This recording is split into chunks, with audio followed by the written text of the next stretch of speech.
I know the Nazis ventured into the Tibet entrance in the 1930s, but do you know if they were successful in actually reaching the caves down there? They had contact, but mostly through the aforementioned monks. Okay. They collaborate with certain monks at a particular time, but their main interest was getting information about other structures in Antarctica.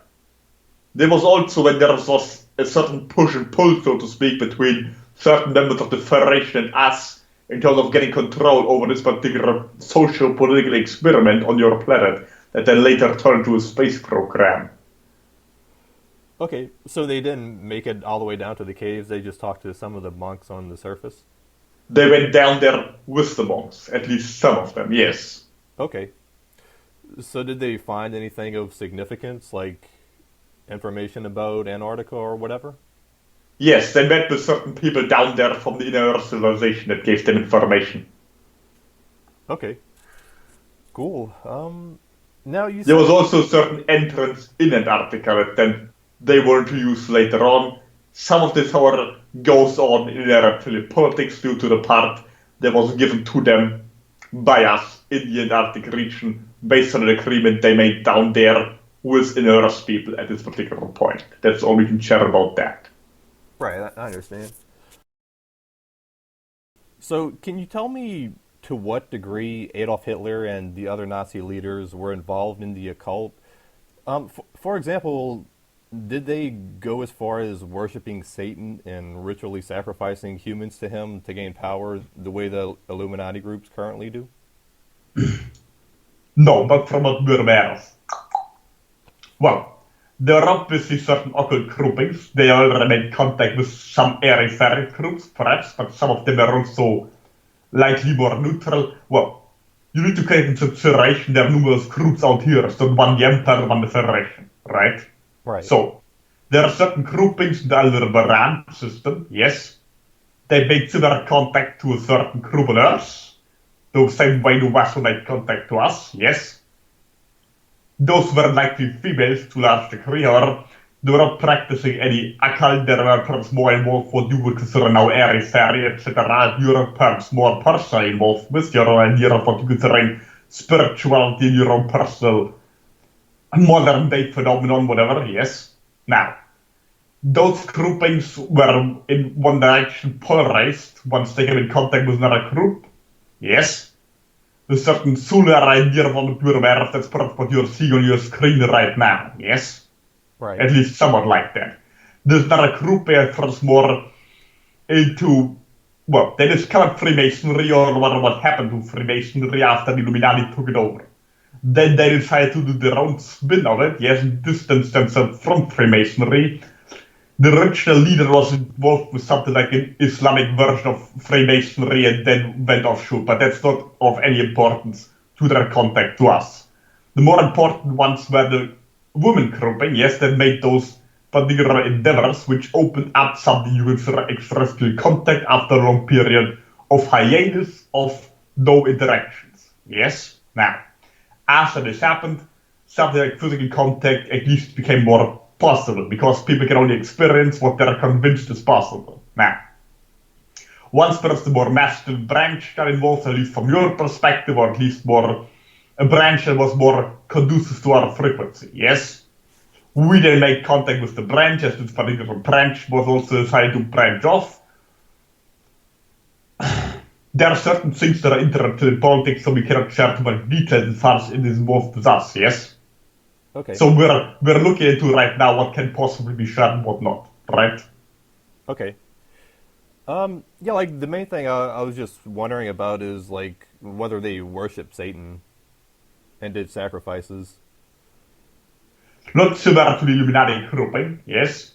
They will not split off the groupings that still ruling large area of your blood to this wherein they are practicing much more of the occult. This particular group was perhaps more pagan, as you're calling such, yes. Okay. Um, all right. Now it's well documented that Adolf Hitler was addicted to many different drugs, including cocaine and morphine, during World War II. Do you know if this played a large role in turning the tide of the war against Germany by harming his ability to lead? Unlikely. Certainly harming his ability to make military decisions, but largely there was a split between groups that we earlier mentioned that came from the aforementioned secret society, the Order of the Black Sun that came from that, yes. Remember that one particular individual was harnessed from there and made a leader from this particular group, but later on another group gained influence among the Illuminati, yes. And then there was a string pulling, similar to the Soviet Union, and rose as an opposition to your so-called capitalist West, and then was taken over by the very same groups that said was originally saying it was going to branch off from, right? Okay. Same groups also extend their arm on this particular political party, yes? That took over the party to a large degree due to the financial means. Then those groupings surrounding the secret societies, when they realized thus, they sprang off, however both remained connected to the emperor. And there are groups surrounding those particular females earlier mentioned, distanced themselves from the emperor, yes? Okay. Not quite to the same degree as we did now, to a larger degree, and then they went off planet, physically. They fled. Their purpose also more of a pacifist attitude, likely. Now, the idea that the split up occurred, also within the party, was more because one group was getting more under the influence of your so-called Illuminati governments, while another group wanted to do their own thing and they split off and they physically left the planet as well, but they were still remaining connected to the Empire. They didn't want to leave the solar system entirely.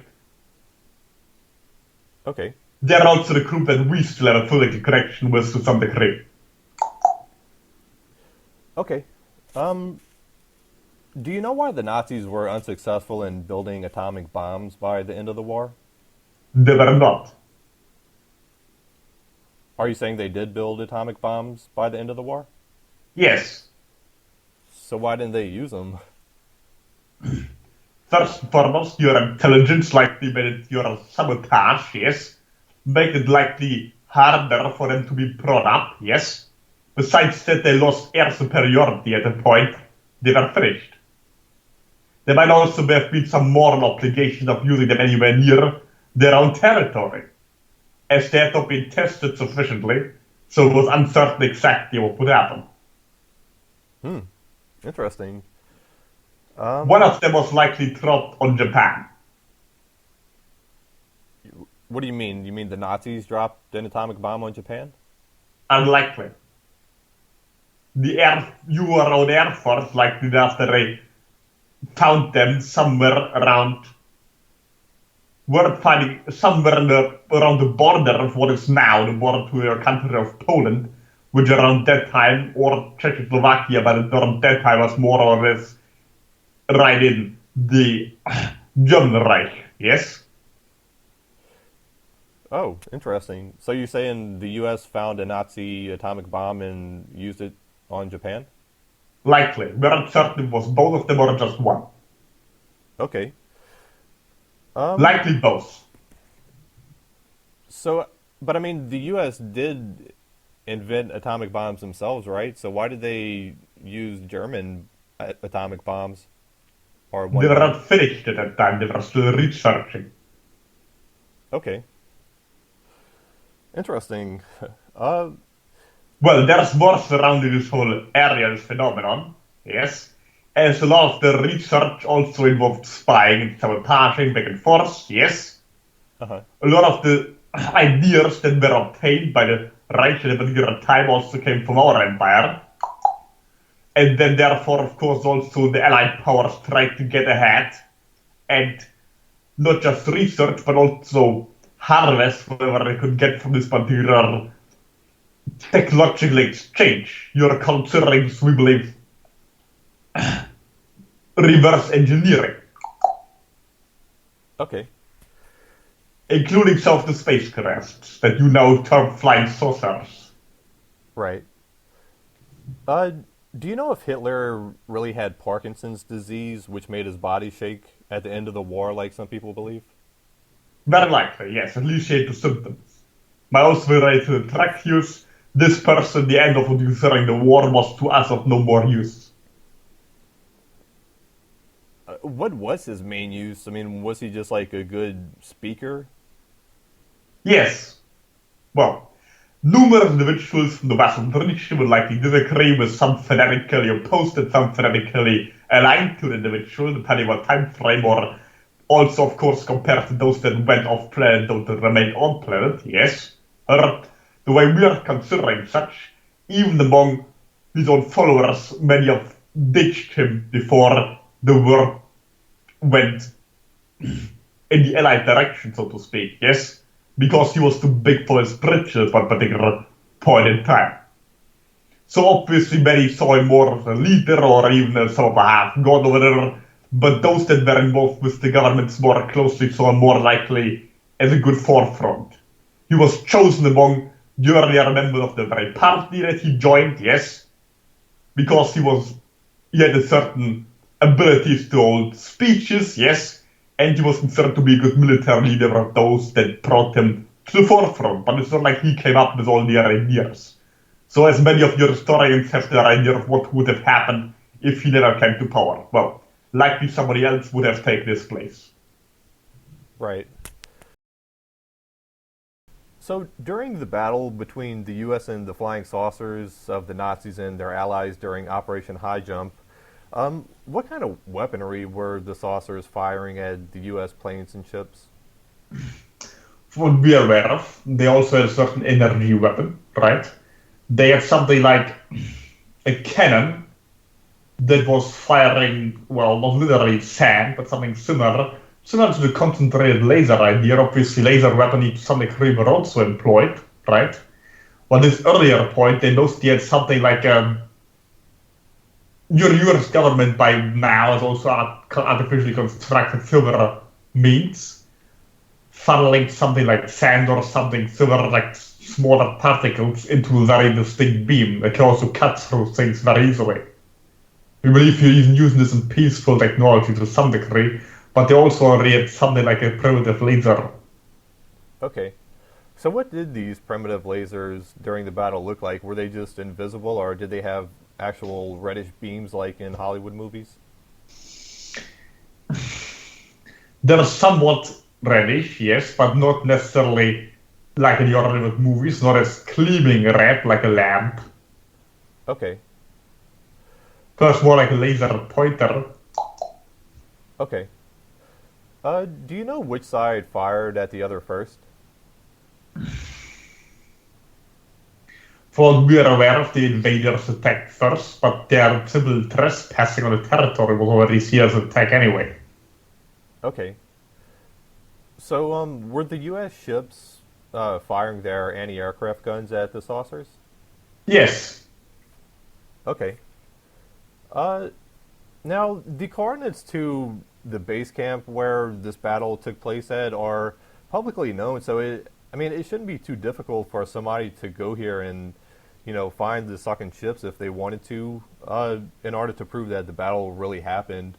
Do you know if the ruins of the ships are still there today, or were they removed? we're not aware, but likely something can still be found, yes, even in some parts of a wreck. Okay. Um, So I know, as you've mentioned many times before, that the KALASK race is in contact with the Nazis that ventured off into space. Are you allowed to say where their current headquarters is?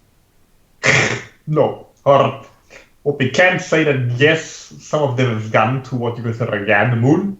Obviously also to Antarctica, but obviously the original base was broken off. Some of them ties into reptilian politics.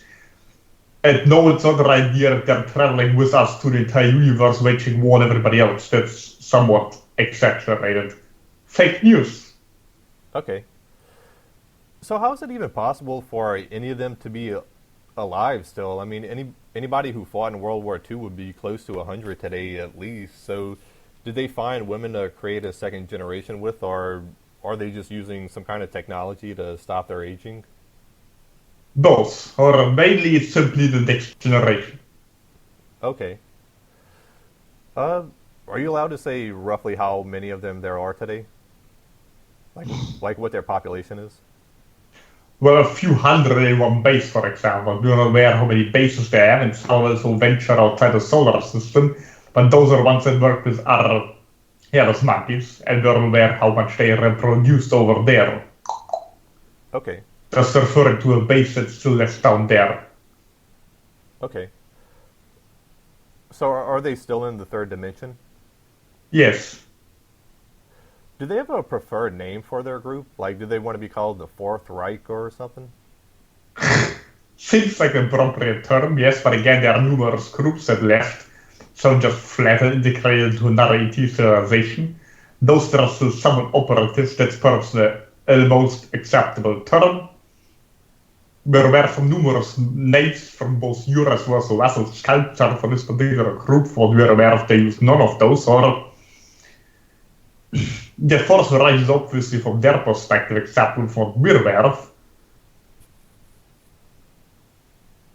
Okay. But it's not like they have a massive empire that's now currently controlling your planet or anything like it. They're just an overall group, the same way we broke off the empire, for example, but we're still a part of it, yes? Okay. So and yes, all their armament is also still left on your planet unattended. Okay. So as the bases are also empty. It's not like your entire planet is under-tunneled, and there are constantly, like, U-boats or flying saucers coming out of nowhere. It's controlling all your seas, or whatever. Mostly it's just stored away equipment. Okay. So what is their ultimate goal? Is it just for them to have their own civilization somewhere and to survive, or do they still want to have control over Earth? One group that has fled from the other branch system obviously just left again to integrate with their society to the best of their ability, right? Their goal was simply to get away. Okay. The other group that has remnants on your planet obviously has political ambitions, just like China or Russia or the United States or European Union have political ambitions. Right.